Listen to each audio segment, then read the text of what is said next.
கர்த்தருக்கு ஸ்தோத்திரம். 1 கொரிந்தியர் 3 அதிகாரம் 10 எனக்கு அளிக்கப்பட்ட தேவ கிருபையின்படியே புத்தியுள்ள சிற்பாசாரியைப் போல அஸ்திபாரம் போட்டேன். வேறொருவன் அதின்மேல் கட்டுகிறான்.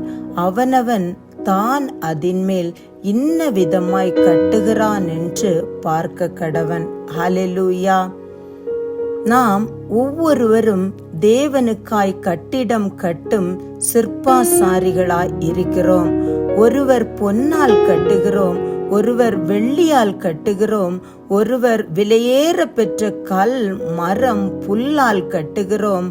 ஆனால் நாம் கட்டுகிற கட்டிடம் எத்தன்மை வாய்ந்தது என்று நாம் ஆண்டவராகிய கிறிஸ்து ஒரு நாள் அதை அக்கினியினால் பரிசோதிப்பார். ஹல்லேலூயா.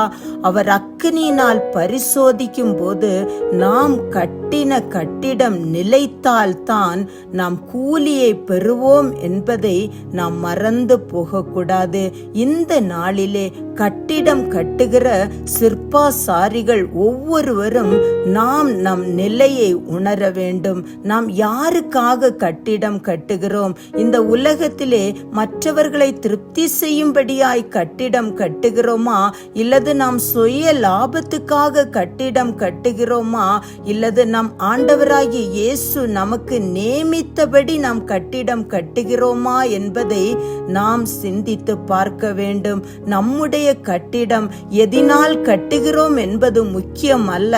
நாம் கட்டுகிற கட்டிடம் நாம் ஆண்டவரால் சோதிக்கப்படுகிற நாளிலே நிலைக்குமா என்பதை நாம் ஆராய்ந்து பார்த்து கட்ட வேண்டும். ஹல்லேலூயா. நாம் கட்டுகிற கட்டிடம் நாம் மற்றவர்களை திருப்தி செய்யும்படியா இந்த நாளிலே கட்டி கொண்டிருப்போம். ஆனால் நம்முடைய ஆதாயத்திற்காக நாம் கட்டி கொண்டிருப்போம். ஆனால் நிச்சயமாக நாம் மனம் திரும்பி தேவனுடைய சன்னிதானத்திலே நம்மை ஒப்பு கொடுத்து அவர் நமக்கு காட்டுகிற பாதையை நாம் தெரிந்து கொள்ளுவோம். ஆனால் அவர் வரும் நாளிலே, அவரால் சோதிக்கப்படுகிற நாளிலே நம்முடைய கட்டிடம் நிலைக்கும் என்பதில் எந்த சந்தேகமும் இல்லை. நாம் தேவ சன்னிதானத்திலே வேண்டிக் கொள்வோமா? அன்பின் பரலோக தகப்பனே, நீர் எங்கள் ஒவ்வொருவருக்கு ராஜா ஒவ்வொரு பணிகளை தந்து நீர் இந்த உலகத்திலே நியமித்து வைத்திருக்க நாங்கள் கட்டுகிறோம் அப்பா. எதற்காக கட்டுகிறோம் என்று அறியாதபடிக்கு கட்டுகிறவர்களாய் இருப்போம். ஆனால் இந்த நாளிலே நாங்கள் எங்களுடைய தவறுகளை உம்முடைய சன்னிதானத்திலே அறிக்கை செய்து ராஜா உமக்காய் நாங்கள் கட்ட என் தேவன் எங்களை அப்பா பக்குவப்படுத்துவீராக ராஜா. எங்களை உருவாக்குங்க தகப்பனே. எங்கள் குறைகளை மன்னிங்க ராஜா. ஸ்தோத்தரிக்கிறோம் ராஜா. என் தேவனுக்காய் நாங்கள் கட்டிடம் கட்டுகிற சிற்பாசாரிகளாய் மாறணும் தகப்பனே.